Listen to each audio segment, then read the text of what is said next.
A lot of rich people say that you need to pick one business and stick with it until it works. Would you say we switch to Etsy dropshipping even if we've already chosen a business venture? I mean, at the end of the day, it requires a bit more context for that. So obviously you can send me a DM and we can go super in depth into that, but I'll try and explain it. So yes, that's right a lot of the time. Like if you choose one thing and you go all into it, that's the best thing to do. But one thing is, you've said you've chosen a business venture, but have you actually started it? Have you actually started going with it? And then also, a lot of the times you can do complementary businesses and focus on both things at the same time and see which one gets off the ground first. Like I did this personally as well. Like I was running a marketing agency and I was doing dropshipping at the same time.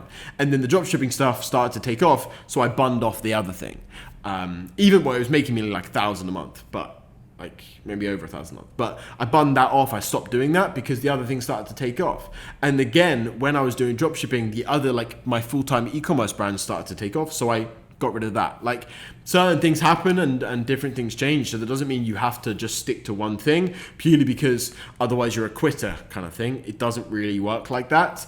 You've got to pivot. You've got to be able to move with the trends and move with the times. So sometimes switching can work. Sometimes you should stick with one thing. It requires kind of a certain level of, it requires context, really. It requires context is what I'm fucking saying.